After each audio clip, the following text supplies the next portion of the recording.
Hello दोस्तों आज हम इंडियन कॉन्स्टिट्यूशनल हिस्ट्री का एक बहुत ही ज्यादा इम्पोर्टेंट केस के बारे में बात करने जा रहे हैं जिसका नाम है Keshavananda Bharati case versus state of Kerala. इस केस को बेसिक स्ट्रक्चर जजमेंट के नाम से भी जाना जाता है। ठीक है, तो सबसे पहले हम इस केस की इम्पोर्टेंस के बारे में बात करते हैं कि आखिर ये केस इतना ज्यादा इम्पोर्टेंट क्यों है। देखिए, जब भी आप पॉलिटिक्स पढ़ेंगे या फिर इंडियन कॉन्स्टिट्यूशन के बारे में पढ़ना स्टार्ट करेंगे, ठीक है, तो आपका इस केस से सामना जरूर होगा।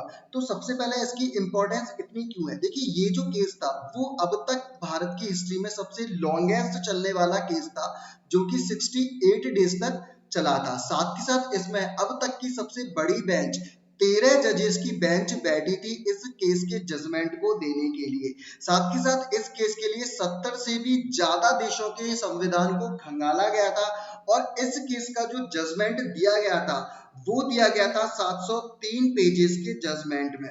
ठीक है, तो आज के इस वीडियो में हम बात करने जा रहे हैं इसकी बैकग्राउंड हिस्ट्री के बारे में। आखिर ये केस क्या था, इसका क्या जजमेंट आया, और साथ के साथ एक क्वेश्चन को अटेम्प्ट करने की भी कोशिश करेंगे। हेलो दोस्तों, मेरा नाम है पराग माथुर और आप देख रहे हैं सिविक सेंस यूपीएससी। आप इस चैनल को सब्सक्राइब कर लीजिए और बेल आइकन को प्रेस कर लीजिए। सबसे पहले हम जानते हैं इस केस की बैकग्राउंड हिस्ट्री के बारे में।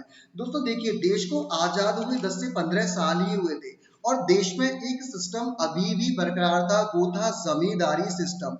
इस जमींदारी सिस्टम ने क्या कर रखा था, इस जमींदारी सिस्टम ने अनइक्वालिटी को बढ़ावा दिया हुआ था। कैसे, इस अनइक्वालिटी को कैसे बढ़ावा दिया हुआ था। देखिए, उस टाइम पे भारत के अंदर कुछ ऐसे लोग थे जिनके पास बहुत ज्यादा जमीनें थी, यानी कि उनके पास सरप्लस जमीन थी, सरप्लस लैंड वो ऑन करते थे। और साथ के साथ दूसरी तरफ कुछ ऐसे भी लोग थे जिनके पास जीरो जमीनें थी या फिर वो बिल्कुल लैंड लेस थे और एकदम ही पुअर थे। तो इस तरीके से देश में एक अनइक्वालिटी की कंडीशंस क्या हुई थी, बनी हुई थी। ठीक है, तो अब सरकार ने इस अनइक्वालिटी की कंडीशंस को दूर करने के लिए कुछ रिफॉर्म्स करने शुरू करे। ठीक है, उन रिफॉर्म्स में उन्होंने संविधान में कुछ संशोधन करे 1971 और 1972 में। 1971 में संविधान संशोधन किया गया 24वां और 1972 में 25वां संविधान संशोधन किया गया।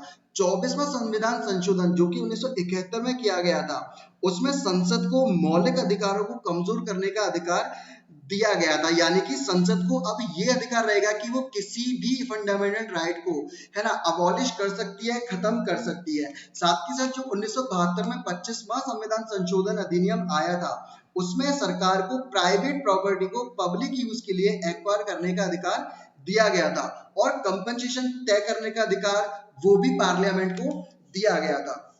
ठीक है, तो इस केस के थ्रू जो हर स्टेट था उन्होंने अपने स्टेट में कुछ लैंड रिफॉर्म करे। उन्हीं में एक केरला स्टेट था जिसने एक कानून पास करा 1963 के अंदर, जो कि था केरला लैंड रिफॉर्म एक्ट, जिसने कहा गया था कि अगर कोई भी पर्सन सरप्लस जमीन को एक्विजिशन करता है, यानी अगर उसके पास सरप्लस जमीन है, ठीक है, तो सरकार उस जमीन को एक्वायर कर सकती है और उस जमीन का रीडिस्ट्रीब्यूशन कर सकती है लैंडलेसेस को और पुअर आदमी को। इसके तहत संविधान में संशोधन किए गए जिसमें 24वां संशोधन, 25वां संशोधन और 29वां संशोधन शामिल था। ठीक है, जिसमें संसद को ये एक अधिकार दे दिया गया था, संसद को एक ही लिमिट दे दी गई थी कि वो किसी भी फंडामेंटल राइट को क्या कर सकती है, मैं वो वायलेट कर सकती है या फिर उसको हटा सकती है।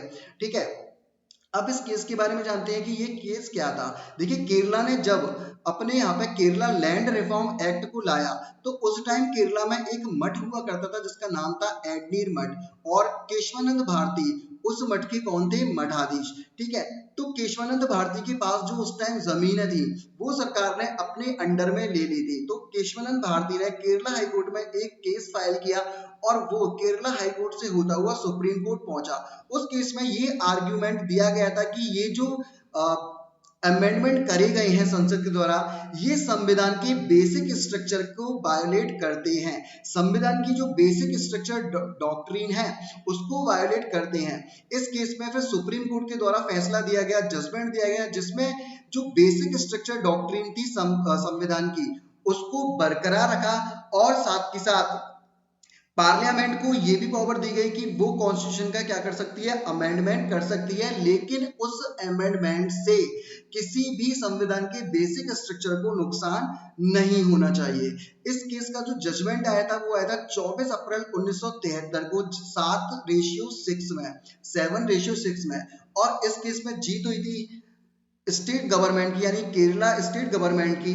ठीक है, इसमें जो बातें कही गई थी कोर्ट के द्वारा, उसमें ये कहा गया था कि भाई ये सोशियो इकोनॉमी को बनाने के लिए, ठीक है, सामाजिक और आर्थिक व्यवस्था को बनाने के लिए हमें लैंड लेनी पड़ेगी, गवर्नमेंट को लैंड लेनी पड़ेगी और उनका डिस्ट्रीब्यूशन किया जाएगा, ताकि देश के अंदर जो अनइक्वालिटी की कंडीशंस अभी तक बनी हुई है वो ना बनी रहे। लेकिन साथ के साथ इसमें जो सबसे बड़ा फैसला दिया गया वो ये दिया गया था कि पार्लियामेंट के पास अब ये पावर नहीं है कि पार्लियामेंट कॉन्स्टिट्यूशन को अमेंडमेंट तो कर सकता है, लेकिन उसके बेसिक स्ट्रक्चर को छेड़े बिना, यानी कि संविधान का बेसिक स्ट्रक्चर को आप नहीं छेड़ सकते हो।